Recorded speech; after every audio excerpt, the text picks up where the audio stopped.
কৃষকদের আয় বৃদ্ধি করার লক্ষ্যে গোমতী জেলায় আম চাষের প্রসারে বিশেষ উদ্যোগ নিয়েছে কৃষি ও কৃষক কল্যাণ দপ্তর।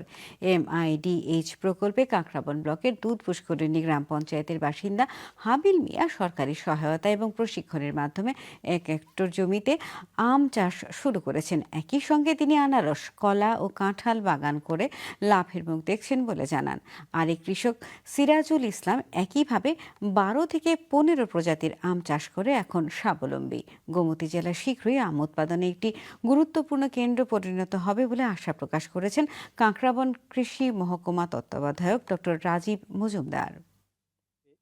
আমি একটা আম বাগান পাইছি, একটা আনারস বাগানও পাইছি, একটা কলা বাগানও পাইছি। এটা পাওয়াতে আমি বহুত উপকৃত হয়েছি স্যার। ওই কোনো এক সময় আমি খুব দুর্বল আছিলাম, আম বাগান পাওয়াতে আনারস নিয়ে আমি বেচা বিক্রি করি, আমি খুব ওখানে আনন্দে আছি স্যার।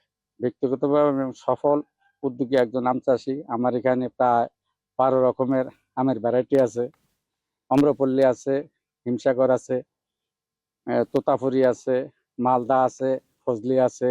আর অর্থনৈতিকভাবে উন্নয়নের প্রশ্নে আমি কৃষকদেরকে এটুকু বলবো যে অন্তত আম চাষের দিকে আপনারা ধাবিত হইবেন, কারণ এখন ত্রিপুরার মধ্যে আমের প্রচন্ড চাহিদা আছে। চাহিদা অনুসারে যদি আমরা উদ্যোগী হই তাহলে আম চাষে আমরা স্বয়ংসম্পূর্ণ হইতে পারি। আমরা ওনাকে চেষ্টা করেছি দপ্তরের তরফ থেকে সর্বতোভাবে বিভিন্ন দপ্তরের সুযোগগুলি ওনার হাতে তুলে দেওয়ার জন্য, যাতে করে উনি এই চাষ করে খুব লাভবান হন।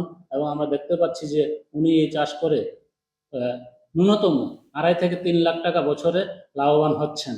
তো এটা এই এলাকার অন্যান্য কৃষকদেরও খুব উৎসাহ যোগাচ্ছে।